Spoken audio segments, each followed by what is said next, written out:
할렐루야. 사랑합니다. 축복합니다. 우리 옆 사람에게 다시 한번 사랑합니다. 축복합니다. 그렇게 한번 인사하겠습니다. 사랑합니다. 축복합니다. 네. 사랑하는 성도 여러분, 새로운 해가 밝았습니다. 새로운 해에 여러분 바라는 것이 무엇입니까? 새해에는 여러분의 마음의 소원을 이루는 복이 임하기를 축복합니다. 더 건강해지시기를 축복합니다. 마음도 더 밝아지시기를 축복합니다. 기쁨의 샘이 터져 나오기를 축복합니다. 더 행복해지시기를 축복합니다. 가정에 평화가 넘치기를 축복합니다. 직장에서 더욱 인정받으시기를 축복합니다. 승진하시기를 바랍니다. 학생들과 시험을 준비하는 분들은 공부가 잘 되기를 축복합니다. 뱃살도 빠지기를 축복합니다. 내 영혼아 뱃살이 빠질지어다. 저한테 하는 말입니다.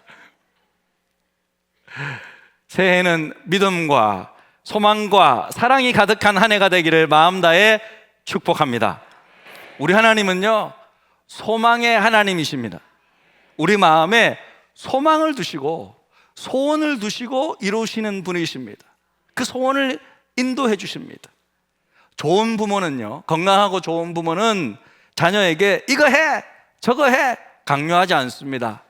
엄마 뭐 할까요? 아빠 뭐 할까요? 물어보면 네 소원대로 해.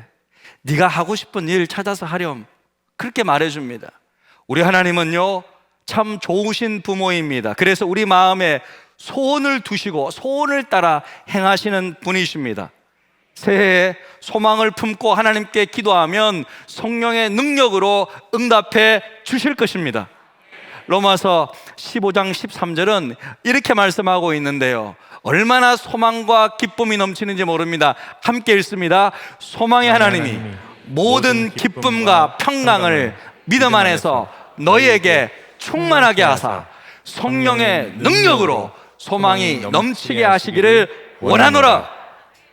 소망의 하나님이 기쁨과 평강을 믿음 안에서 여러분에게 충만하게 채워주시기를 축복합니다. 성령의 능력으로 소망을 이루시는 복된 한 해가 되시기를 축복합니다. 자, 이만큼 축복했으면 그냥 그죠? 벽두부터 그냥 우리가 축복을 탁탁 받을 것 같아요. 정말 복이 임할 것 같습니다. 새해 첫 번째 드리는 예배가 바로 이 송구영신 예배입니다. 새해 첫 시간, 저는 우리 하나님께 기도하면서 하나님 어떤 말씀을 주시겠습니까? 저에게, 우리 성도들에게, 우리 교회에게 무슨 말씀을 좀 주시겠습니까? 좀 축복의 말씀을 주셨으면 좋겠습니다. 그런 마음으로 기도했었는데 성령께서 오늘 본문을 보여주셨습니다. 오늘 말씀을 통하여 새해에는 여러분의 간구가 응답되는 놀라운 복이 임하기를 바랍니다. 오늘 말씀은 그 유명한 야베스의 기도입니다. 역대상 4장을 보면 유다 자손들이 쫙 소개되고 있는데, 다른 사람들은 그냥 짧게 그 이름과 그가 낳은 자손, 누구는 누구를 낳고 그렇게 언급하고 넘어가는데, 유독 야베스에게서는 잠깐만 눈에 띌 만큼 길게 설명합니다. 그렇게 기록하고 있습니다. 그런데 이 기록이 예사롭지가 않습니다. 이 본문 말씀은 그냥 툭 튀어나올 정도로 눈에 띄입니다. 오늘 우리는 이 야베스라는 사람과 그의 기도에 주목하고자 합니다. 야베스의 원래 뜻은요, 뭐예요? 고통이라는 뜻입니다. 고통이라는 뜻이에요. 출생 과정에서 굉장히 힘겨운 난산이었는지 야베스의 엄마는요, 그를 낳을 때 엄청난 고통을 당했습니다. 그래서 그런지요, 이 성경 이 구약 학자들은 말하기를 아마도 이 힘겨운 출생 과정 중에 장애를 갖게 되었을 것이다, 그렇게 추정해요. 대부분의 학자들이. 이 아이 때문에 엄마가 얼마나 힘들었으면 자식을 야베스, 고통이라고 불렀겠어요. 고통이라고 불렀어요. 우리 어머니들이요, 웬만하면 자기 자식들을 그렇게 안 부르잖아요. 에이 고통아 뭐 이렇게 부르는 사람 누가 있어요? 남편들에게는 가끔씩 웬수야 뭐 뭐 이렇게 하기도 하고, 성을 이씨, 이름을 원수님, 뭐 이원수님, 이원수씨, 아니면 이원수야, 뭐 이렇게 부르기도 하지만 자녀들에게는 그렇게 잘 안 부르거든요. 웬만하면 그렇게 안 부르는데 이 야베스만큼은 힘들었던가 봐요. 엄마가 야 이 고통아 그렇게 불렀어. 그만큼 야베스의 출생과 어린 시절의 삶은요 불행했습니다. 힘들었습니다. 고통스러웠습니다. 그런데 그랬던 그가 성경에 기록되기를 그 누구보다도, 그 모든 형제들보다도 더 존귀한 자가 되었다고 합니다. 귀중한 사람, 소중한 사람, 특별한 존재가 되었다고 기록하고 있습니다. 어릴 적부터 부모에게조차, 엄마에게조차 인정받지 못했던 그가 어떻게 이렇게 존귀한 자가 될 수 있었을까? 야베스가 어떻게 그렇게 존귀한 자가 될 수 있었을까? 성경은 말합니다. 그가 하나님께 아뢰었다고. 네. 그는 기도의 사람이었습니다.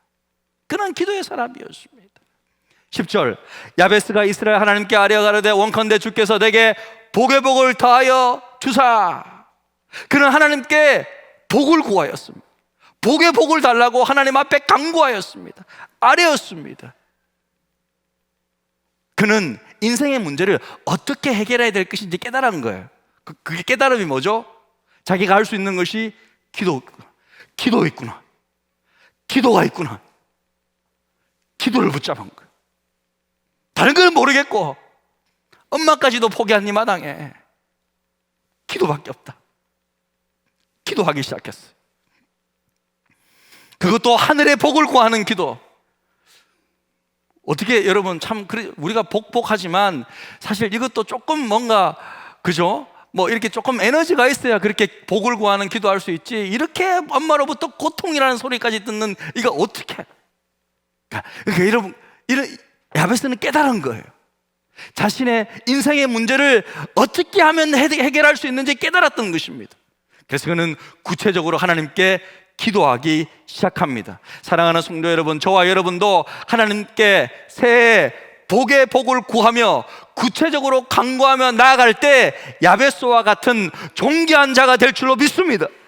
그래서 오늘 우리는 새해 이 첫 시간에 이 야베스의 축복의 기도를 배우기를 원하는 거예요. 야베스는 어떤 복을 구했나? 그래서 어떻게 받았나?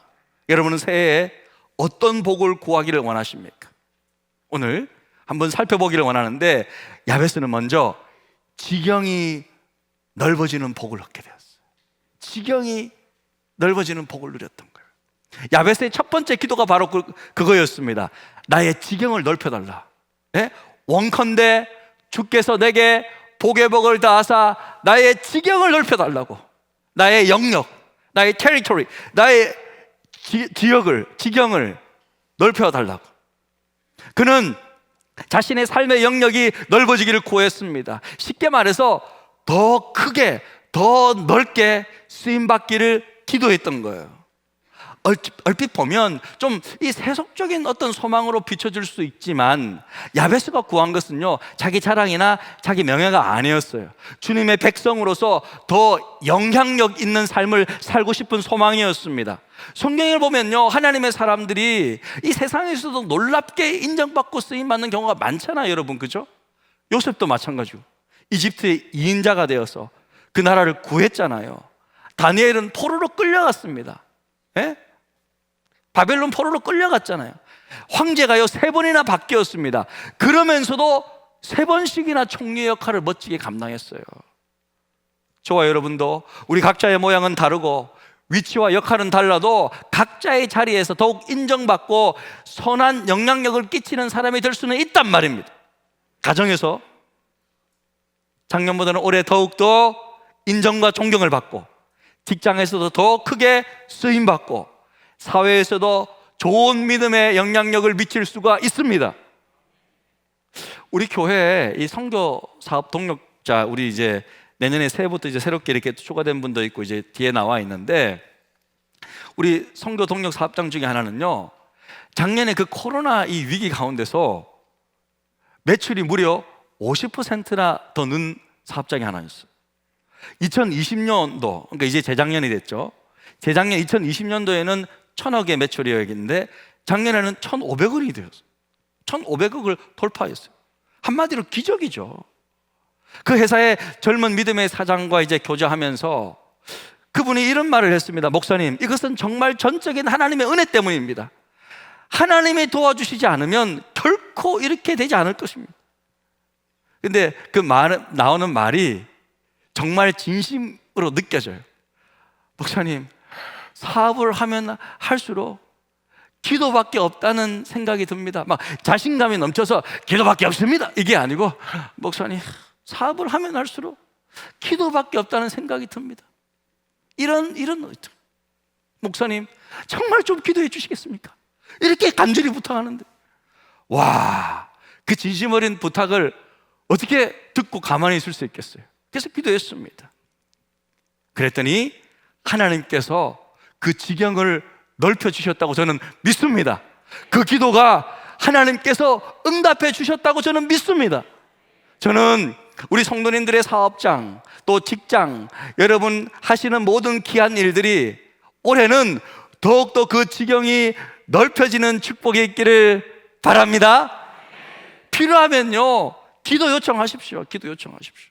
진짜 기도 요청하십시오. 꼭 기도하면 함께 하겠습니다. 제가 그래서 이번에 이런 봉투를 하나 만들었어요. 하도 이제 기도 제목 요청해라 그래도 막 안 내시길래, 제가 머리를 썼어요. 예배 시간에 그냥 이렇게 넣으면 되겠다. 중보기도 감사헌금이라고, 헌금은 그냥 빼고 중보기도 감사라고만 생각하시면 좋을 것 같아요. 그래서 여기는요, 중보기도 내용이 칼이 넓어요. 딱 기도 쓰시고, 여기 보면은 공개 여부 있어요. 교역자만, 아니면 교역자 플러스 중보기도 팀, 아니면 새벽 기도의 전체 공개. 새벽 기도 때 우리 늘 이렇게 화면에 기도문 넣고 이렇게 같이 기도하거든요. 새벽에 우리 성도님들 다 같이 화면 보면서 기도 제목 보면서 기도한단 말이에요. 그게 공개하고 싶으면, 원하시면 딱 체크해서 내세요. 올리겠습니다. 함께 기도하겠습니다. 할렐루야. 제가 볼 때 이게 제 아이디어인데 너무 좋은 것 같아. 너무 좋은 것 같아. 할렐루야. 예, 그렇게 여러분 같이 기도해요. 우리의 지경이 더 넓어지도록. 그리고 더 많이 귀하게 쓰임 받는 게, 야베스가 그렇게 기도했다잖아요. 그렇게 응답받았답니다. 저 또한요, 이 야베스 기도의 수혜자예요. 실은 제가 예전에 이제 워싱턴 DC에서 박물관 간 이야기 잠깐 말씀드렸잖아요. 예, 그때 이제 갔는데, 그때 제가 이제 DC를 다 둘러보고, 박물관, 미술관 다 둘러보고, 이제 마지막으로 시카고에 있는 오헤어 공항이라는 그 공항에서 다시 한국으로 돌아오는 비행기를 기다리고 있었습니다. 20대 후반의 청년이었어요. 그때 저는 이런 생각을 하게 되었습니다. 내가 평생도록 사람들에게 이제 말씀을 전하며 살아갈 텐데, 제대로 내가 뭔가를 배우지 않으면 안 되겠다. 왜? 평생 말해야 되는데 똑같은 말 계속 할 수는 없잖아요. 그러니까 계속해서 무진장 제 우물을 깊이 있게 파서 끊임없이 좋은 것들이 나오도록 그렇게 제가 준비하고 싶은 마음이 들었어요. 그래서 그때 이 시카고에 있는 그 오헤어 공항, 그 큰 창문이 있더라고요. 그때 양손을 탁 치면서 막 기대었어요. 저렇게 큰 저기 창문인데, 저 오헤어 공항인데, 여러분 저 창문보다 더 큰 창문이 있어요. 그 다음 사진 보면 이제 저런 창문이 있어요. 저런 창문, 딱 저 창문이에요. 저기서 딱 저런 거예요. 여름이었거든요. 저게 그냥 이렇게 옛날에 이덕화 선생님이 그냥 막 이렇게 벽을 팍 치면서 트라이 하듯이 저도 이렇게 벽을 한번 쳤어요. 웃기지만 딱 치면서, 근데 하늘을 보면서, 저 구름을 보면서 기도했어요. 하나님 아버지, 제가 이 큰 나라에 다시 올 수 있도록 해주십시오. 그리고 다시 올 때는 이곳에서 살면서 공부하면서 이 나라의 모든 좋은 것들을, 이 기독교 정신을 다 배울 수 있도록 해주십시오. 진짜 기도했거든요. 근데 저는 가진 것이 너무 없어가지고 그렇게 공부하기를 간절히 기도했는데, 딱 2년 만에 하나님께서 그 기도를 응답해 주셔서 유학을 갈 수 있었던 것입니다. 저는 그 기도 때문이라고 확신합니다. 그런데 그때는 그랬지만 솔직히 지금은요, 제가 보니까 우리 청년들이나 우리 또 미래를 준비하는 우리 분들은 굳이 해외에 나가서 공부할 필요 없을 것 같아요. 제가 요즘 같으면. 왜? 인터넷을 통해서 다 이제 공개되었어요. 다 발달되었습니다. 핸드폰 하나로 모든 것들을 다 할 수 있어요. 그러니까 마음만 먹으면 이제는 다 할 수 있다는 거예요. 아무쪼록 새해에는 여러분의 삶의 지경이 넓혀지기를 주님의 이름으로 축복합니다. 여러분의 자리에서 그 위치에서 얼마든지 더 귀하게 쓰임받을 수 있습니다. 올해는 더욱 선한 영향력을 끼치는 여러분의 복된 인생이 다 되시기를 주님의 이름으로 축복합니다. 그리고 야베스가 이 기도를 통해서 누렸던 복은요, 한계를 극복하는 복이었어요. 한계를 극복하는 복. 제가 설교 서두에 말씀드렸듯이 야베스는 날 때부터 아주 힘들게 태어났잖아요. 장애를 가지고 태어났다고 생각합니다. 그렇게 여겨지거든요. 오죽했으면 자신의 엄마가 고통이라고 불렀겠어요. 그는 인간적으로 참 힘겨운 인생이었어요. 얼마든지 이렇게 어둡기 시작했기 때문에 더욱 어둡게 끝낼 수 있었던 인생이었지만, 감사하게도 그는 다른 길을 갔습니다. 기도로 목숨 걸었고 어려운 그의 현실이 더욱 간절히 하나님 앞에 부르짖게 만들었습니다. 그러니까 기도밖에 없다고 믿었던 것 같아요. 그래서 그의 현실의 장벽을 뛰어넘은 거예요. 그는 먼저 자신의 지경을 넓혀달라는 기도를 시작하더니 그 다음부터는 주님의 손이 자기를 도와주시기를 간구했습니다. 주의 손으로 나를 도우사 나로 환난을 벗어나 근심이 없게 하옵소서. 하나님 아버지, 주님의 손이 나를 도와주셔서 나에게 있는 이런 환난과 고통을 벗어나게 해주십시오. 더 이상 걱정 근심하며 살고 싶지 않아요. 엄마도 저를 고통이라고 부르고 나에게 남은 것은 하나님밖에 없습니다. 도와주세요. 주의 손이 나를 도와주세요. 그렇게 기도한 거예요. 그렇게 기도했다는 거예요. 기도로 돌파하기를 원했던 거예요. 그때 응답이 임했습니다. 하나님이 그 구하는 것을 허락하셨더라. 할렐루야. 하나님이 그의 모든 간구를 응답해 주신 것이었어요. 다 들어주신 것이에요. 남들보다 환난이 많고 고통이 많아서 늘 걱정 근심 속에 살았던 야베스였지만 주님의 손이 도와주심으로 말미암아 모든 환난에서 벗어나 더 이상 근심 걱정 없이 살게 된 것입니다. 사랑하는 성도 여러분, 작년 한 해 이 코로나 위기 가운데 솔직히 크고 작은 많은 문제들, 위기들 있었잖아요. 그냥 편안하게 이렇게 앉아있지만 지난 한 해 돌아보면 초조하고 불안했던 적도 있었잖아요. 예? 문제들은 왜 없었겠습니까? 올해는요, 우리가 이 야베스처럼 기도하고 나아갈 때 주님의 손이 도와주셔서 여러분의 모든 문제들 해결해 주시기를 축복합니다. 주님의 돕는 손이 함께 하시면 환난을 벗어납니다. 더 이상 걱정하지 않게 됩니다. 여러분, 혹시 한계 상황이 기다리고 있습니까? 올해 한계, 사업의 한계, 어려움 있습니까? 극복하시기를 축복합니다. 포기하지 않기를 바랍니다. 여러분, 건강의 한계를 극복하시기를 바랍니다. 나이의 한계를 극복하시기를 축복합니다. 언어의 장벽도 뛰어넘기를 축복합니다. 재정적인 어려움의 한계를 극복하시기를 주님의 이름으로 축복합니다. 시편 138편 7절에 보니까 시편 기자가 이렇게 노래합니다. 우리 같이 읽어볼까요? 읽습니다.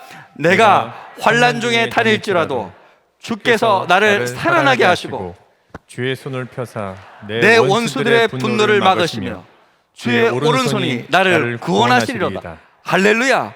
환난 중이라도 주께서 나를 살아나게 해주신대. 주님의 손을 펴사 원수들의 분노를 막으시고 오른손으로 나를 구원해 주신다고 합니다.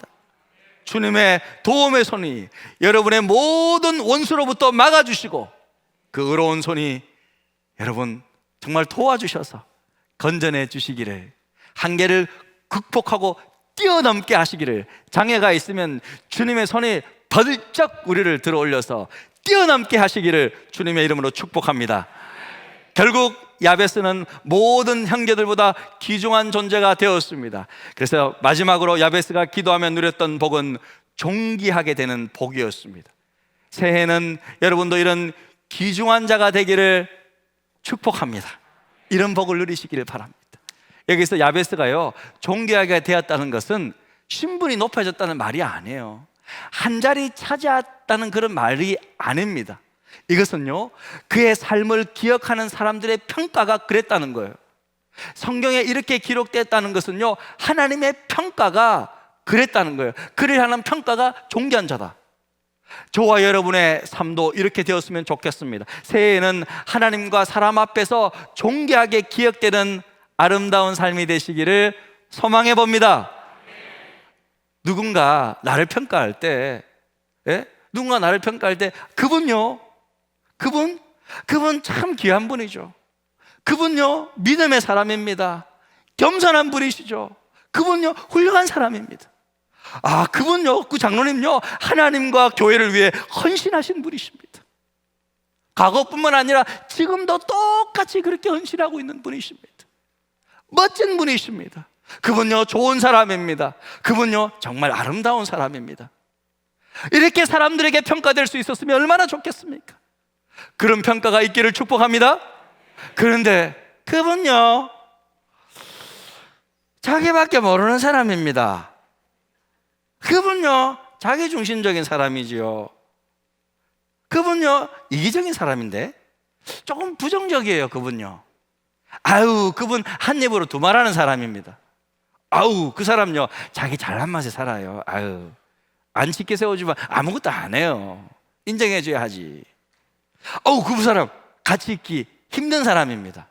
행여나 이런 말을 들어서면 안 되잖아요. 여러분, 새해는요, 올해는요, 아무도 이런 말을 듣지 않기를 주님의 이름으로 축복합니다. 우리 교회는 이런 분이 한 명도 없었으면 좋겠습니다. 성경은 우리에게 이렇게 가르칩니다. 나를 존중히 여기는 자를 내가 존중히 여기고 나를 멸시하는 자를 내가 경멸하리라. 하나님을 존중히 여기는 사람은 하나님께 존중받게 될 것입니다. 하나님을 무시하고 하나님께 예배드리는 것 무시하고 하나님의 종들을 무시하면 주께서 우리를 무시할 거예요. 존중히 여기지 않게 될 것입니다. 새해에는 하나님과 사람에게 더욱 인정받고 존중받아 모두에게 존귀한 자로 불려지는 그런 귀한 하나님의 사람들이 다 되시기를 주님의 이름으로 축복합니다. 말씀 마칩니다. 사랑하는 성도 여러분, 새해에 하나님께서 여러분에게 복의 복을 더하여 주셔서 여러분의 지경이 넓혀지기를 축복합니다. 여러분의 한계를 뛰어넘기를 축복합니다. 여러분 모두가 하나님과 사람에게 존귀한 잔재로 기억되는 그런 사람이 되시기를 주님의 이름으로 축복합니다. 우리 교회도 그랬으면 좋겠습니다. 우리 교회 사역이 지경이 넓혀지고 더 멋지게 쓰임받고 뭐가 없다, 뭐가 안 됩니다, 힘듭니다 그렇게 말하는 우리 교회의 한계를 뛰어넘고 극복하고 그래서 더욱 아름답고 존귀하게 지역사회에 쓰임받는 그런 교회가 되기를 소망합니다. 우리가 교회입니다. 우리 모두가 그런 복된 한 해가 되시기를 주님의 이름으로 축복합니다.